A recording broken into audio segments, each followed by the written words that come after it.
주님의 은혜가 당신과 함께 하시는 것을 인사하겠습니다. 주님의 은혜가 당신과 함께 하시길 바랍니다. 아멘.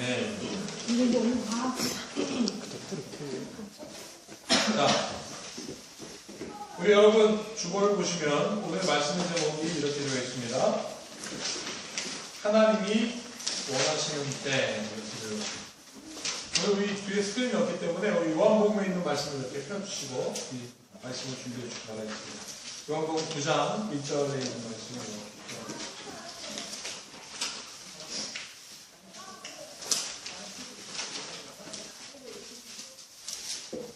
오늘 우리가 함께 같이 읽었던 이사야 그리고 에베소서 요한복음 이 세 가지 성경 책에서 동일하게 같이 말씀하시는 내용이 바로 어떤 내용이냐면 맹인과 빛의 자녀에 대한 이야기입니다. 맹인과 빛의 자녀 이 이야기는 단순한 그런 어두움과 빛에 대한 이야기도 아닙니다. 선과 악에 대하여 구분하는 것도 아닙니다.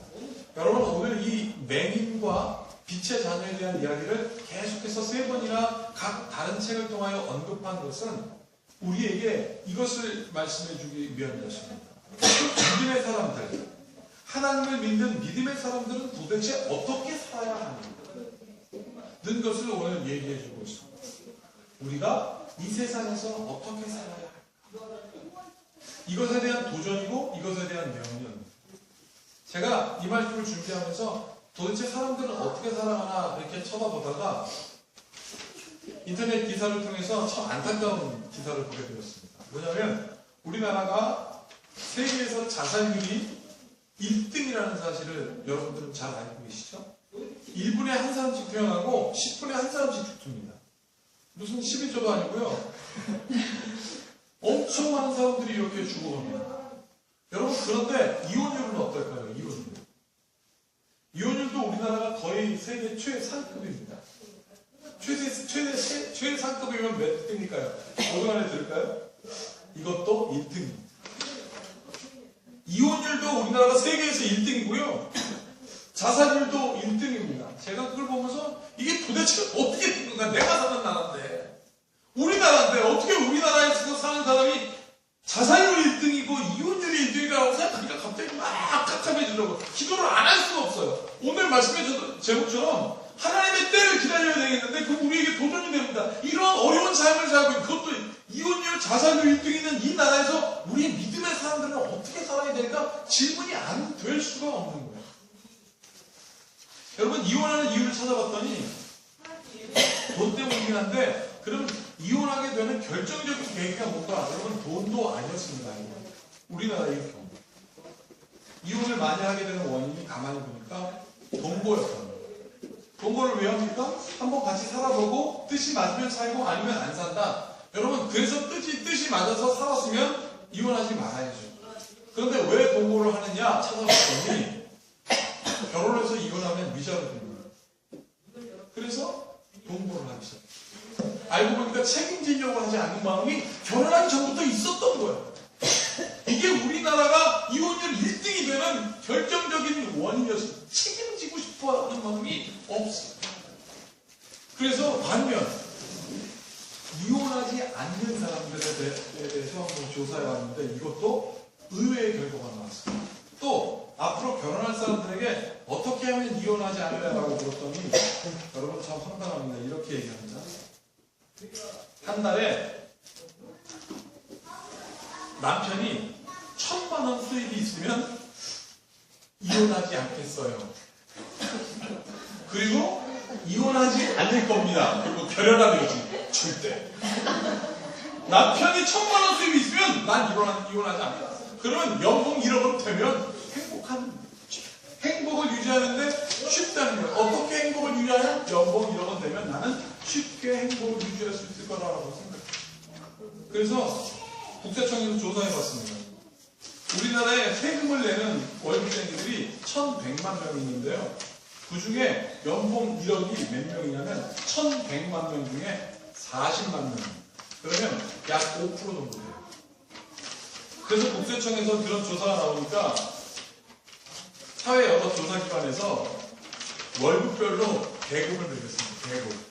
10개의 계급. 제일 최상위 계급 이름이 뭔지 아십니까? 황당해요. 신적 계급. 그 다음 2등 황제, 3등 황족, 그 다음에 왕족, 그 다음에 귀족, 그 다음에 부르주아, 그 다음에 시민, 그 다음에 평민, 그 다음에 돈 못 버는 사람은 혁명가, 그리고 마지막은 몽상가. 이렇게 10개 계급인데 그 중에 1억 버는 사람들은 이 최상위 1, 2, 4등 중에 몇 등이냐면 4등 왕족이에요. 여러분, 그러면 시민도 그렇지만 평민은 뭐라고 읽었냐면 평민은 연봉 2천에서 3천만 원을 버는 사람을 평민이라 일컬었습니다. 여러분들은 평민인가요? 아니면 부르주아인가요? 나는 평민이기 때문에 관심이 많았거든요. 그래서 보니까 평민을 일컬어 사회에서 이렇게 언급했어요. 잘 들어보십시오. 평민의 경우입니다. 평민이 결혼할 경우, 잘 들으세요. 결혼은 서로의 사랑이 충만해야 가능하다. 평민들이 결혼하려면 사랑이 충만해야 가능한데 그렇게 가능한다 할지라도 사랑이 없으면 카드값 결제일마다 펼쳐지는 전쟁을 피할 수 없다. 평민에 대한. 여러분, 사랑이 충만해야 결혼해야죠? 그죠? 1,000만 원 때문에 결혼하면 안 돼요? 사랑이 충만해야 결혼하는 게 당연한 거예요. 이거는 1억을 벌든 10억을 벌든 마찬가지인데 오늘 여기 뭐라고 되어 있습니까? 사랑이 충만해야 결혼할 수 있대. 이 당연한 원리. 근데 뭔가 느낌이 안 좋아요. 사랑이 충만하게 결혼했는데 전쟁은 피할 수 없다. 그거 가고요. 여러분, 이게 얼마나 안타까운 현실입니까? 이러한 삶을 살고 있는 우리에게 오늘 예수님께서 말씀하신 내용이 오늘 복음 말씀입니다. 선택해라. 너희들 이러한 삶을 살고 있는데 이러한 물질에 꽉 잡혀 살고 있는데 선택해라. 무엇을 선택해야 되겠는가? 믿음이 있는 사람들은 어떻게 살아야 할래? 라고 오늘 주님이 무엇을 선택하래? 라고 강력하게 도전하고 있는 내용이 이겁니다. 여러분들이 하나님을 선택할래? 세상을 선택할래? 라고 예수님께서 물으실 때 여기 계신 여러분들이요. 우리 교우들 내가 다 사랑하지만 여러분들 가운데 분명히 갈등하는 사람들이 있어요. 하나님을 선택할까? 세상을 선택할까? 나는 여러분 생각합니다. 갈등하는 것 다행이에요. 갈등하는 것 다행입니다.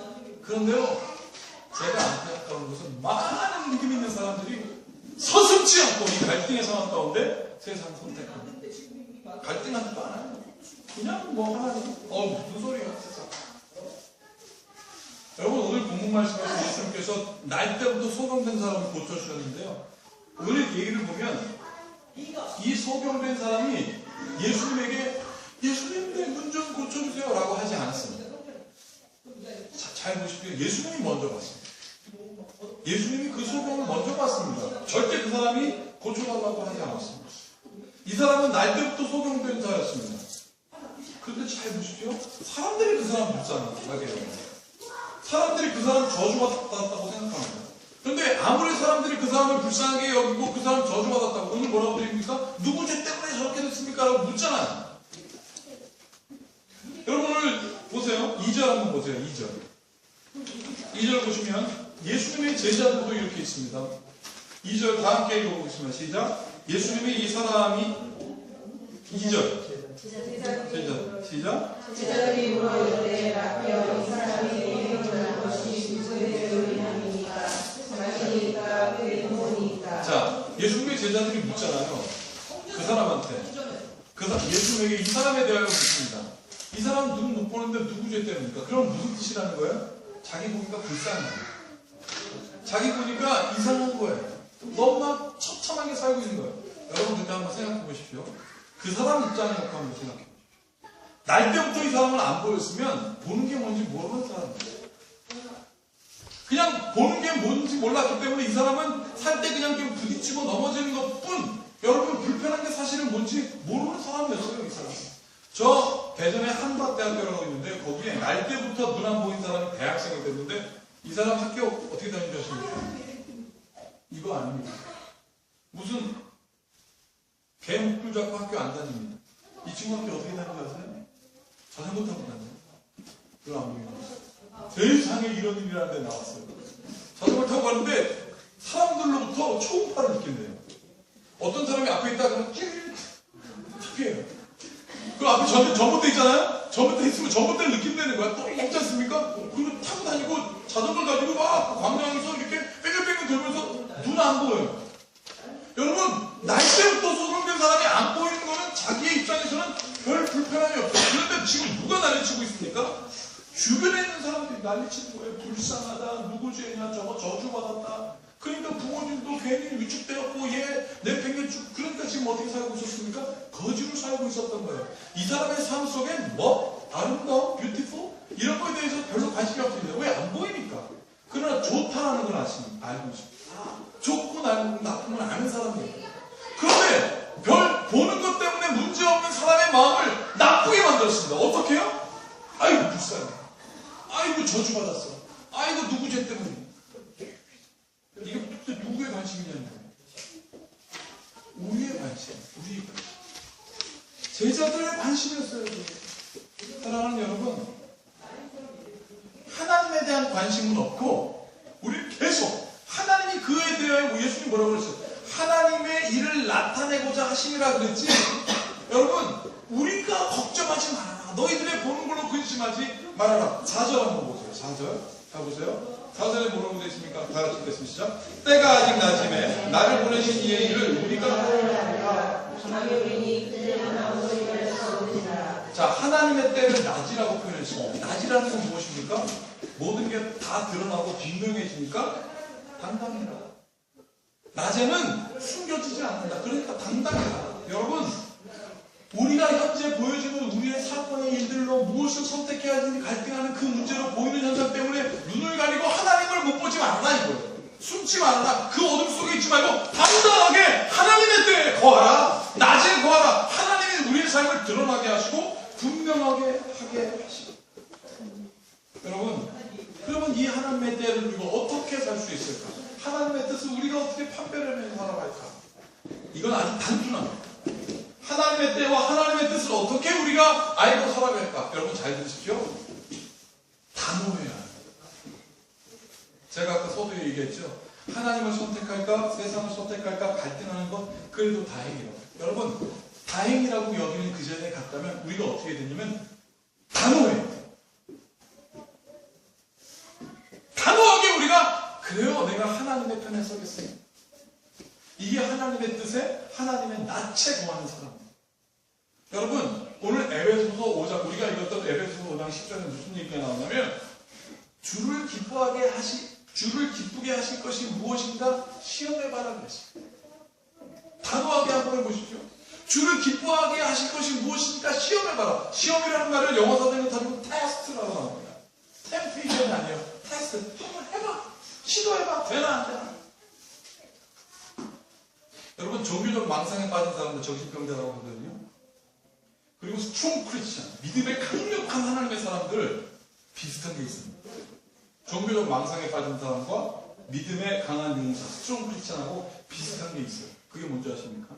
먼저 종교적 망상에 빠진 사람들은 모든 것이 다 하나님 때문에 하나님의 이유다라고 생각합니다. 이 모든 것은 하나님 때문이다라고 생각해요. 종교적 망상에. 심지어 감기 들잖아요.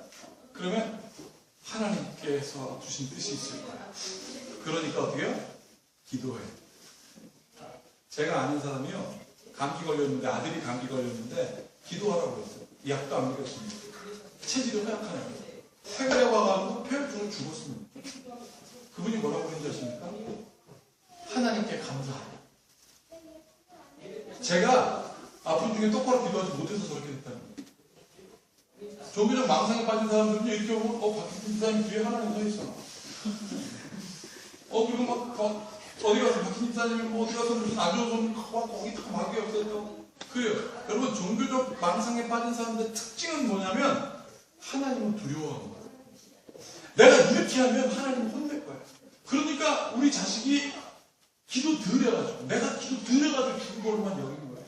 그래서 종교적 망상에 빠진 사람들의 삶의 특징이 뭐냐면 무질서워. 지저분하고 남편 챙기지 않고 자녀 챙기지 않고 자기 아무도 왜? 하나님만 있으면 되니까 무질서 그런 사람들 스트롱 크리스천 비슷합니다. 모든 이유가 하나님 때문이라고 얘기했는데 스트롱 크리스천은 뭐라고 얘기하냐면 잘 들으십시오. 모든 것이 하나님의 은혜입니다. 질서는 안 해요. 질서를. 위로부터 오는 은혜. 하나님께로부터 시작됐던 질서를 받고. 그래서 스트롱 크리스천은요, 자기에게 맡겨진 일에 최선을 다합니다. 위로부터 오는 하나님께서 주시는 겁니다. 이게 크리스천 직업관이에요. 하나님이 나에게 주셨습니다. 내가 어떻게 살아야 되겠습니까? 충성을 다합니다. 결정적인 차이가 뭐냐면 스트롱 크리스천은 질서 정연합니다. 뭘 해? 개통도를 알아요. 하나님이 세상을 어떻게 창조하셨습니까? 질서로 만드셨어요. 하나님의 명령에 따라 막 생겨진 것처럼 사랑하는 여러분들, 나는 여러분들 믿음의 스트롱 크리스천. 여러분들이 가는 곳에 질서가 온전히 서는 역사가 있기를 축복합니다. 아멘. 이거에 대하여 단호해야 돼요. 은혜는 위로부터 내려오고, 은혜는 위로부터 내려오고 성령께서 우리를 도우신다. 이게 바로 성부와 성자와 성령입니다. 이거는 캐톨릭에서만 하는 게 아니라 우리 가운데 역사하시는 하나님의 은혜를 믿음으로 고백하는 짧은 수단입니다. 여러분, 그래서 에베소서 5장에 뭐라고 되어 있는지 아십니까? 너희가 전에는 어둠의 자녀였지만 주 안에서 빛이라. 그러면서 뭐라고? 빛의 자녀들처럼 행하라. 빛의 자녀들처럼 행하면 어떻게 되는지 아십니까? 빛의 열매가 나오는데요. 모든 착함과 모든 의로움과 모든 진실함이 있다고 했어요. 착하다가 영어로 뭐예요? 굿. 빛의 자녀들은 뭐라고 합니까? 굿. 좋지 않으세요? 굿. 빛의 자녀들은 뭐라고 하냐면 의롭다는 것입니다. righteous. 다른 말로는 옳은 의, righteousness. 옳다. 빛의 자녀들은 어떻게 하면 진실하다고 했습니다. 진실하다는 영어로 true, truth. 이거를 동사로 바꾸면 뭐냐면 clean.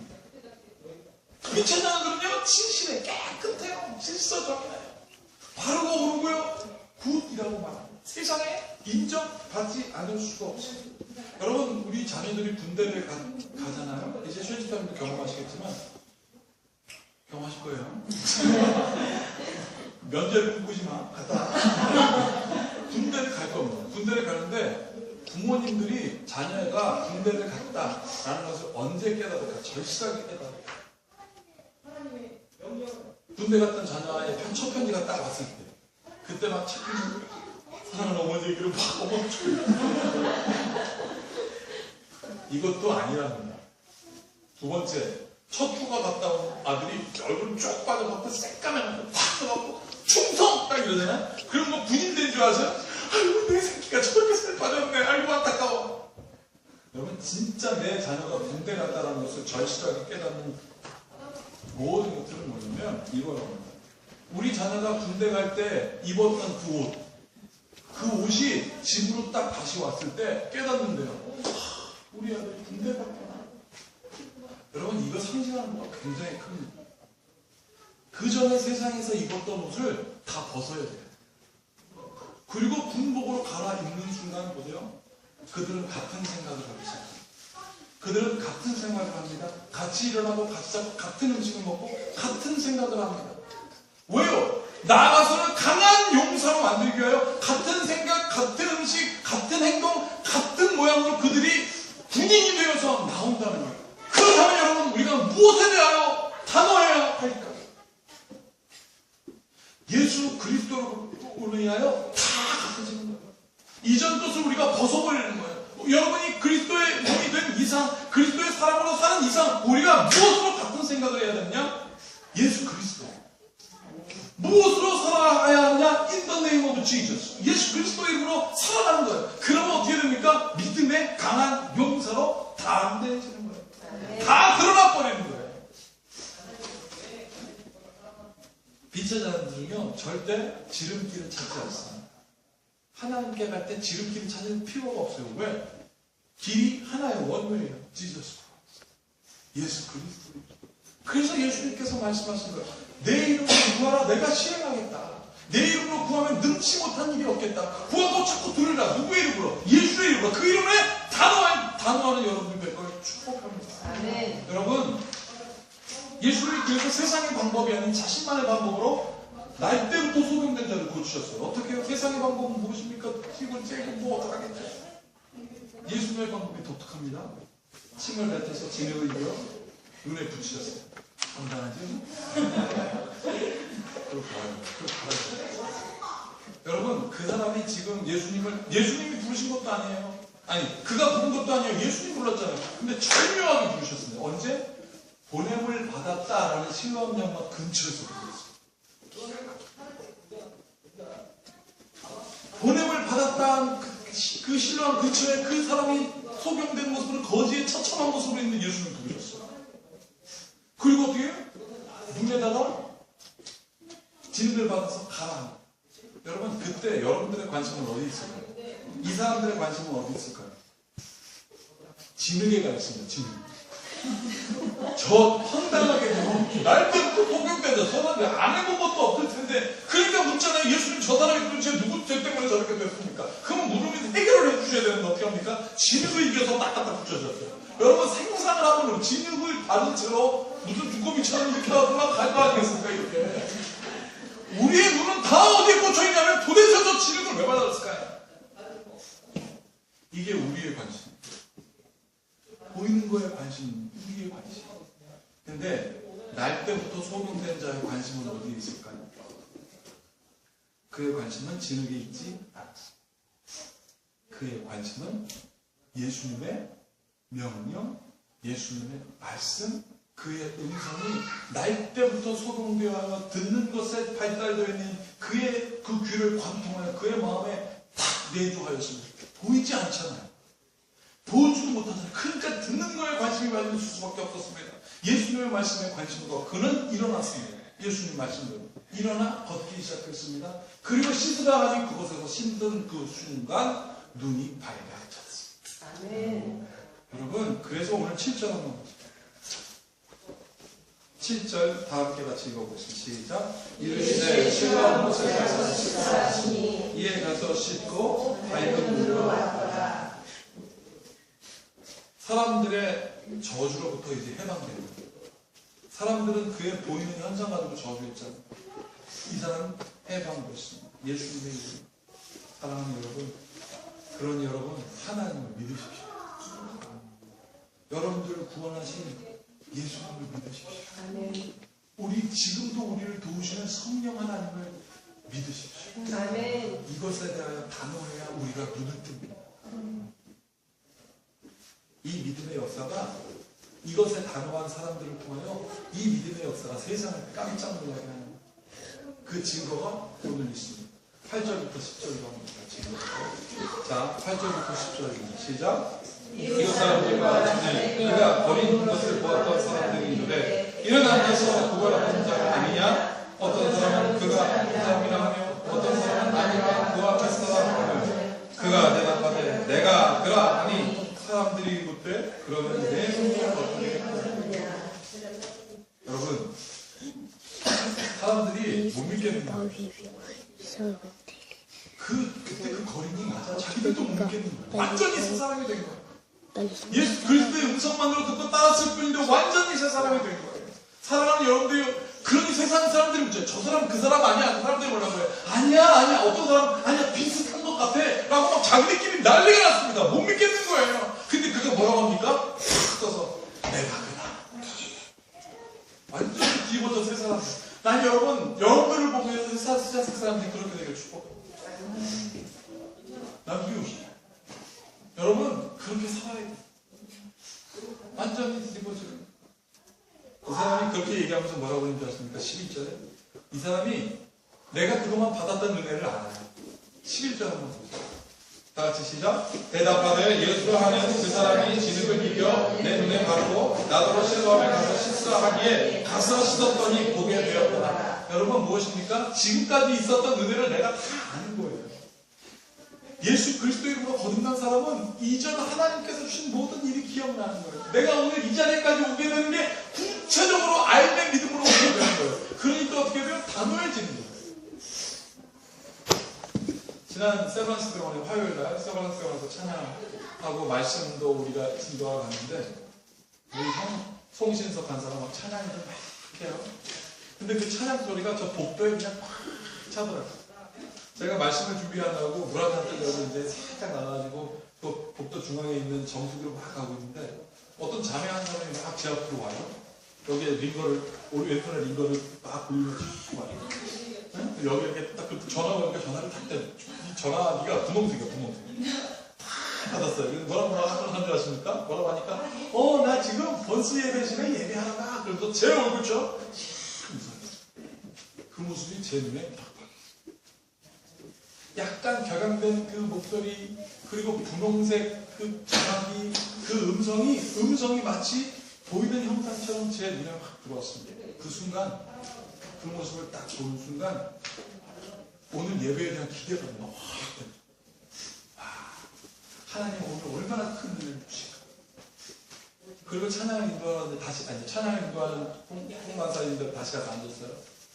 좀 이따가 찬양을 하는데 이런 가사가 있었습니다. 주의 임재가 있는 곳에 우리 일어나 찬양. 다시 주의 임재가 있는 곳에 우리 일어나 찬양에 이 가사가 딱 나오는데 그분이 맨 앞에 앉아 있었거든요. 그분이 이렇게 싹 일어나요. 벌떡 일어난 것도 아니고 이렇게 싹 일어나는데 자연스럽게 딱 일어나서 이렇게 정리할 때 한손 들고 여기는 링걸 잡고 내가 그 모습을 보는데 내 다리가 막 움찔움찔하는 거야. 일어나고 싶어서 잘 들으십시오. 일어나고 싶은데 움찔움찔을 하긴 했는데 못 일어나겠어요. 왜? 창피한 것 같은 거예요. 못 자. 그래서 내 스스로 막 나를 막 자괴합니다. 내 뒤에 사람들이 많고 나는 딱 내가 일어나면 저 사람들 불편하니까 난 안 일어나요. 난 안 일어나요. 막 나를 막 그러고 앉아있다고 뒤를 아무도 없어. 그러면 일어나야 되는데 안 일어나지는 거예요. 근데 그 순간 그걸 기도하게 됩니다. 이렇게 주님 일어나라는 찬양의 가사에 말했다. 일어나 찬양하는 저 딸을 주고 그리고 제가 설교를 해야 되니까 올라갔잖아요. 설교를 하는데 맨 앞에서 때로는 울기도 하고 설교를 하는데 말씀을 하고 예배를 마치고 그분이 저에게 기도해달라고 왔어요. 제가 갔습니다. 어디가 아프세요? 라고 물었더니